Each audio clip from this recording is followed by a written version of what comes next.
Finley covers them in the NFL for the Chicago Sun-Times. You can follow Patrick on Twitter at Patrick Finley. Patrick, it's David Mark once again. How you been? Thanks for your time. How are you? Doing okay. A little busier than we were at this time last year. Can you clear something up for us? Bill Polian's involvement here, how big is it? It's big, and it's big for one reason, which is that they brought him in before they decided to fire everybody. So his input led to the Bears' decision to let Ryan Pace go. Matt Nagy, I think you or I or anybody off the street probably would have known that it was time to fire him. And he is now one of the 5 people who are going to be conducting every interview that the Bears do until they have a general manager in place. And, the other 4 people on that list are essentially a diversity and inclusion officer, someone who is in charge of being a liaison to the locker room, and George McCaskey is the chairman, and Ted Phillips is the president.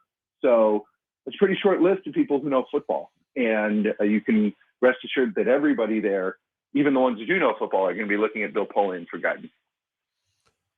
Is it then far more pressing to get the coach hired first, the GM hired first? Is the GM going to have to live with what decisions made by this group? But it is a little unseemly, isn't it? Yeah, in a perfect world, the Bears would hire a GM first and he'd turn around and hire a head coach. But you know how fast these things go. The Bears are booking interviews with guys who are allowed to talk now. Those are coaches whose teams aren't in the playoffs this weekend. And there's going to be a couple interviews conducted with head coaches who before the Bears land a GM. It's just kind of the way they have to do it. The only way I think they hire a coach first is if there is somebody so coveted or somebody who is currently employed elsewhere who might not come unless that were the case. And I don't see the Bears getting in a big bidding war for a guy like that, a Jim Harbaugh type. But I think that's the only way they hire the coach before the GM. Otherwise, if you like Brian Flores, you might have to say, hey, Brian, we're going to need you to wait a little bit until we hire a GM and make sure that that's a good fit. And with him in particular, that's a giant question.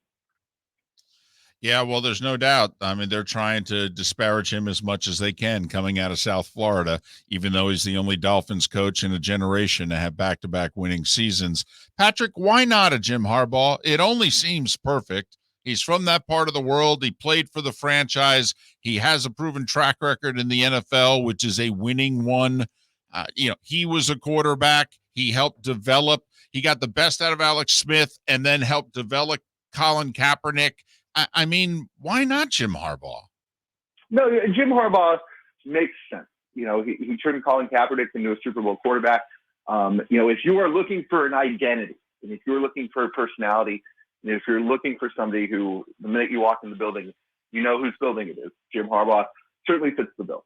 It is not like the Bears to go throwing more money around than they absolutely have to, although that reputation is slowly changing. They did trade for Khalil Mack.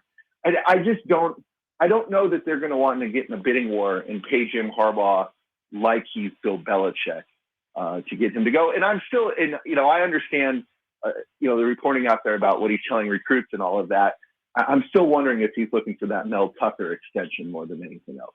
See, and I don't buy that only because he paid so much money to the people at U of M who didn't get paid. I mean, he sacrificed. And look, I'm a Michigan State guy. I want Harbaugh to stay at Michigan forever. It's worked out pretty well for me. But I don't buy the money part of it because of what he's done the last year. The other side of this to me, when you look at the Bears' job for Harbaugh, do you think they're limiting themselves by this approach with Polian? Because a lot of these coaches are going to want more authority on player personnel. When you have a group like this and it screams, you're the head coach, you're not the GM, or is that not the case, Patrick? What they believe in is the general manager above the coach. Every coach has a little bit, in Matt Nagy's case, Matt Nagy had a little more say on the roster than the Bears wanted to publicize. But, speaking very generally, the GM handles buys the groceries and the coach does the cooking. And the Bears do believe in that. Would they make an exception for Harbaugh? I mean, I think that's the only kind of person that you would make an exception for, is to bring somebody in and then let him, pick his own guy as GM. And that has worked some places. I mean, that worked with Pete Carroll. I mean, even when you look at Ron Rivera in Washington, I mean, that's what happened, although I think they hired the GM a year later. So, yeah, I mean, in terms of fit for Harbaugh, I know he loves the Bears, and I know that the Bears have a unnatural pride. They have a pride in their past that not a lot of teams can match. So in that sense, it would be a good fit. I don't know whether Las Vegas is a better situation for him or not. We'll see. You feel like everybody's waiting for the Raiders season to end before anything moves. Patrick Finley, who covers the Bears and the NFL for the Chicago Sun-Times. You can follow him on Twitter at Patrick Finley. We just talked at Giants before we brought you on. And, we had an honest discussion about, I know the name has a little special something, but let's dig down on this job. And you realize the Giants' job is a bad job right now, and it's probably going to be a bad job for at least 2 more years because of their roster and salary cap and all that. The Bears' job. How good is it right now? How good is the roster? What's the cap situation like? Once you get past the hope of Justin Fields, how good is this gig? The cap situation next year I think they're in the top third in the league in terms of space. Their cap situation this year was brutal. They have Justin Fields, and if you believe in him, that's a good place to start.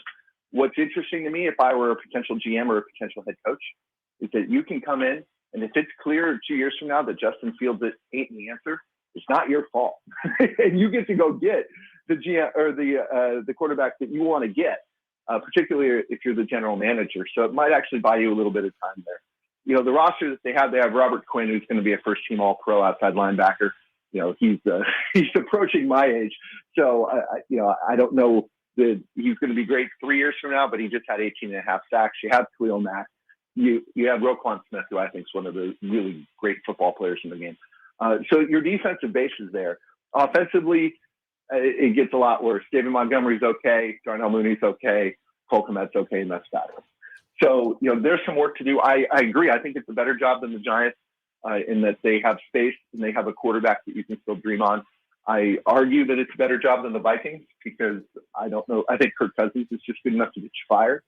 So, is it on par with the Dolphins? You guys know more about that than me, but that seems about right to me is a roster that's got some decent players and a quarterback that could kind of go one way or the other. I think that's a pretty good call, Patrick. And it's funny because we've been talking about Flores thinking he's a perfect fit for the Miami Dolphins or for the Chicago Bears, the former Dolphins coach. That mentality, we just kind of see him with that defense, but he didn't do much with Tua, so I don't know how much that limits him.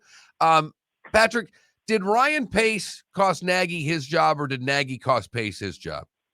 That's a wonderful question. The two of them for years, including at the end of last season, after they both thought they might get fired last year and they weren't, really dug in on being kind of in this together. They used the word collaboration at every turn. And in that sense, they each got each other fired. I would say that Mitch Trubisky probably got both of them fired. Matt and Mitch and Ryan went 12-4 in their first season with all three of them together. They lost in that playoff game on the Cody Parkey double doink kick. And then they just got worse and worse, and Mitch got worse and worse. And you saw that when he was a free agent. This past season, nobody deemed him worthy of giving a starting opportunity. So whenever you take the number 2 pick in the draft and you don't give him his 5th-year option and he hits the market and nobody thinks he's a starter, I think it's really hard to come back from that. And I think it's remarkable that Ryan Pace got the chance to draft another quarterback. And I thought the best way for them to save their jobs this season was, to win, yes, but for Justin Fields to be undeniable.